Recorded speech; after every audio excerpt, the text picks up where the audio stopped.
Hello class.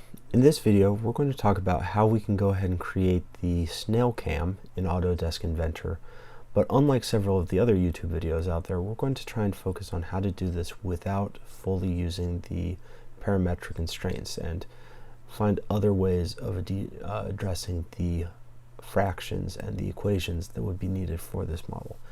Now there's still going to be some use for math. We do need to pay attention that the least radial dimension is 1/4 of the total diameter, and that the greatest radial dimension is going to be 1/2 of the diameter.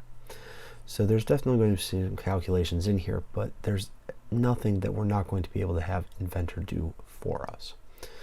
We'll take care of the center hole and the thickness of the material after we've set this up, but within Inventor, creating our new part, one of the main things that we're doing in our sketch is we're going to be setting up some construction lines to help us actually find points to connect the curved lines. We'll have several of them that we need to draw, and I think in this case the construction lines of different circles is going to help us out the most. Particularly if you're going to be looking at creating your own designs of cams, I think this is a good method to set up the general shape of a cam. So for our greatest radial point, we're going to actually switch over to the radius measurements. So a right click after I started the circle, then selecting radius, is going to let me go ahead and say that we're going to have a diameter of 2.5 inches divided by 2 to make it the radius, and we're going to set up the outer ring, and we'll notice that it's dotted lines as a standard construction line. For the innermost line, the same 2.5 inches, but we're now dividing by 2 times, or if you're comfortable with your calculations, 2.5 divided by 4. That sets up our inner ring, but now we need to think about how we're going to set up the different points and the different intersects on your y positive, x positive, y negative, and x negative intercepts. So within the model that we're looking at, we're going to start at the y point, move to the positive x intercept, the negative y intercept, and the negative x intercept before coming back to the second positive y intercept.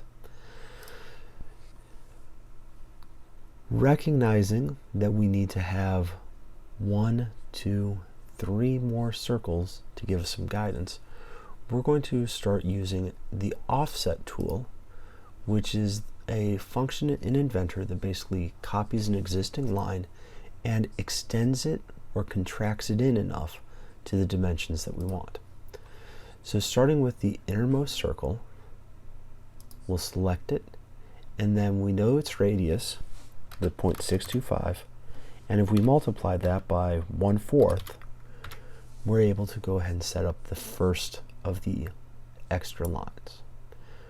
Repeat that again, this time 0.625 times 0.5 gets us our second step, and then 0.625 times 0.75, 75%, gets it all the way out. Now if we wanted to, we could go ahead and say 0.625 times 2, okay, and that would basically increase it, okay, all the way. We're not going to worry about that though, because we've got all of the sections that we're going to need.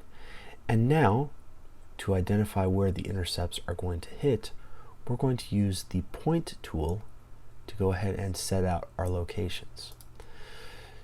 So, starting straight above, we know that we've got it above the origin point on the innermost and the outermost rings, and then we can start working our way back in.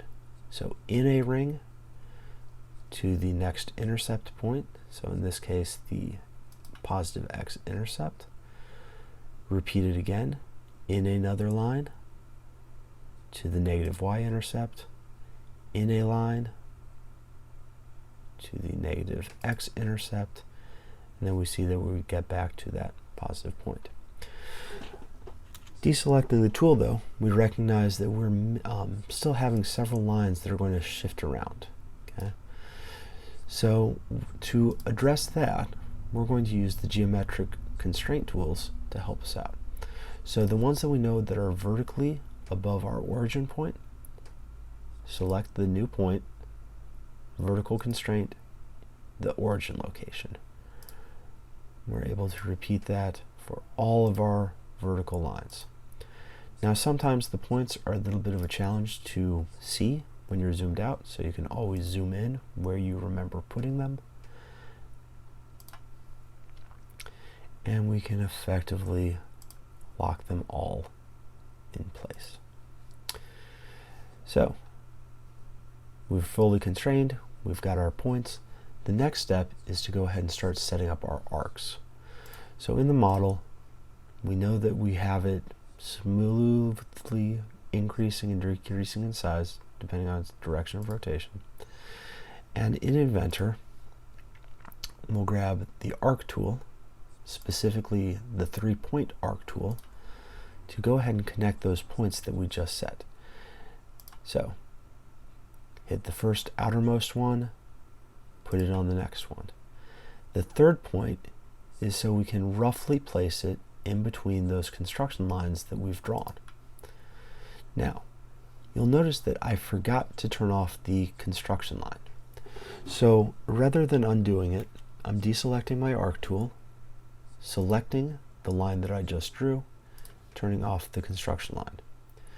But it's worth noting that when I go back to the arc tool, that construction line is turned back on. So disabling it, I'm able to go back in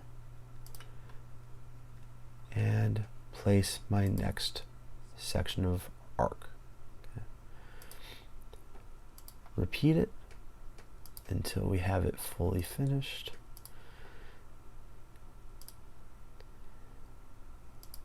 And when we zoom out to look at the entire ring, we can see that it's pretty much lined up in place. But as with all new lines, we're generally going to have some points where we can bend and flex them around. So to address this, we're going to go back to our geometric constraints and use the tangent tool to connect the arcs together, smoothing them out. Okay. So in this case, you may see some errors appear. That can be expected, because if we go ahead and select the lines, we may see things that flex around. Okay. Now, we're only missing one dimension, so let's try putting a tangent line on the outermost ring, and we can see that that locks in place. That leaves us to go ahead and put in the vertical line that we need for the cam to go ahead and have its fully defined shape. So a straight line between the starting outermost ring and the ending innermost ring. Deselect the tool and see that it's fully constrained. Finishing the sketch, and this is just a quick test right now to see that in fact the extrusion will work. Everything is working, there's no open gaps in there. But before I finish the constraint, the extrusion rather, I'm going to go ahead and place a circle back for that innermost center point line. So we know that a 3/16 diameter needs to go on the very same center point as everything else. So I start the circle, and you might notice that this is still in the radius mode that we set earlier.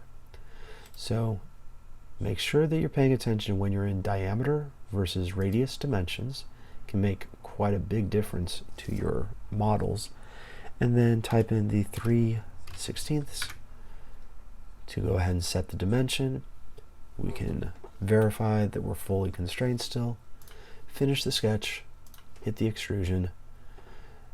With two full shapes, select the part that you want extruded and set the dimension, in this case 3/16.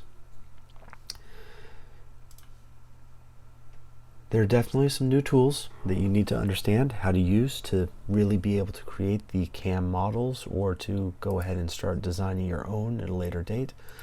But what helps me out the most in this is setting up the construction lines as a layout, points to help us identify where we need to have different things intersect or connect together, and then the 3-point arc tool to go ahead and create the smooth continuous line.